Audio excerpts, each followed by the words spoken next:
مدینہ کی تپتی ریت پر صرف 313 لوگ کھڑے تھے۔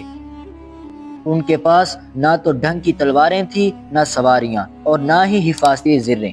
دوسری طرف 1000 کا وہ لشکر تھا جو جدید ترین ہتھیاروں اور غرور سے لیس تھا۔ لیکن تاریخ گواہ ہے کہ اسی دن حق اور باطل کا ایسا فیصلہ ہوا جس نے انسانیت کا رخ موڑ دیا۔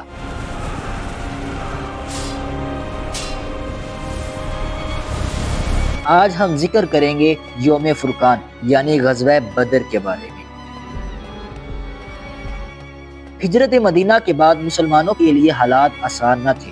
قریش مکہ نے مدینہ کی نوزائیدہ اسلامی ریاست کو ختم کرنے کی ٹھان لی تھی۔ جب ابو سفیان کا ایک بڑا تجارتی قافلہ شام سے مکہ جا رہا تھا تو قریش نے اسے ایک بہانہ بنایا۔ مکہ کے سردار ابو جہل نے 1000 کا لشکر تیار کیا جس کا مقصد مسلمانوں کی طاقت کو ہمیشہ کے لیے کچل دینا تھا۔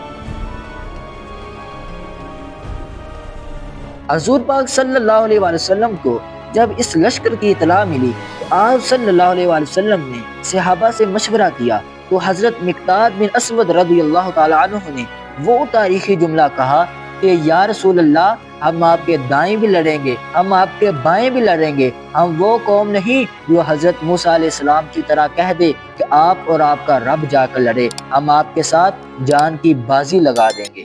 تو مسلمانوں کے لشکر کی حالت یہ تھی کہ پورے 313 لوگوں میں صرف 2 گھوڑے اور 70 اونٹ تھے۔ ایک اونٹ پر 3 لوگ باری باری سواری کرتے تھے۔ خود اللہ کے نبی صلی اللہ علیہ وآلہ وسلم بھی اپنے ساتھیوں کے ساتھ باری بدل کر پیدل چلتے تھے۔ جب یہ لشکر بدر کے مقام پر پہنچا تو حضرت حباب بن منذر رضی اللہ تعالیٰ عنہ کے مشورے پر پانی کے چشموں پر قبضہ کیا گیا تاکہ دشمن پیاسا رہے اور مسلمانوں کے پاس پانی کی سہولت ہو۔ جنگ سے ایک رات پہلے پورا لشکر سو رہا تھا، لیکن کائنات کے سرکار صلی اللہ علیہ وآلہ وسلم اپنے رب کے سامنے گر گرا رہے تھے۔ آپ صلی اللہ علیہ وآلہ وسلم کی چادر مبارک کندھوں سے گر جاتی اور آپ صلی اللہ علیہ وآلہ وسلم فرماتے، اے اللہ، اگر آج یہ چھوٹی سی جماعت ہلاک ہو گئی تو زمین پر تیری عبادت کرنے والا کوئی نہ رہے گا۔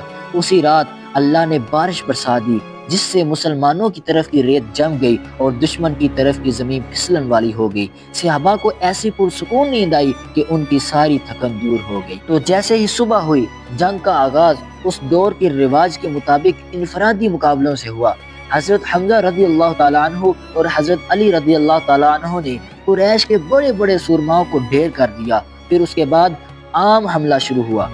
ابو جہل اپنی طاقت کے نشے میں تھا، لیکن اسے معاذ اور معوذ نامی 2 کم سن بھائیوں نے عبرت کا نشان بنا دیا۔ عین اس وقت جب جنگ شباب پر تھی، مال سے ہزاروں فرشتے سفید امامے باندھے مسلمانوں کی مدد کر رہے تھے۔ مشرکین کو سمجھ نہیں آ رہا تھا کہ گردنیں خود بخود کیسے کٹ رہی ہیں۔ غروب آفتاب سے پہلے جنگ کا فیصلہ ہو چکا تھا، اسلام کا پرچم بلند ہو چکا تھا۔ 70 مشرکین مارے گئے اور 70 قید ہوئے۔ مسلمانوں کے صرف 14 صحابہ نے جام شہادت نوش کیا۔ قیدیوں کے ساتھ جو سلوک ہوا وہ تاریخ میں مثال بن گیا۔ نبی کریم صلی اللہ علیہ وآلہ وسلم نے حکم دیا کہ جو قیدی 10 مسلمانوں کو لکھنا پڑھنا سکھا دے اسے آزاد کر دیا جائے گا۔ یہ تھی وہ ریاست مدینہ جس کی بنیاد علم اور انصاف پر رکھی گئی۔ دوستو، بدر ہمیں سکھاتا ہے کہ جب ایمان پکا ہو اور اللہ کی ذات پر بھروسہ ہو تو مادی وسائل کی کمی کبھی رکاوٹ نہیں بنتی۔ اگر آپ کو اسلام کی یہ عظیم تاریخ پسند آئی تو کمنٹس میں سبحان اللہ لکھیں اور اس ویڈیو کو دوسروں کے ساتھ شیئر کریں۔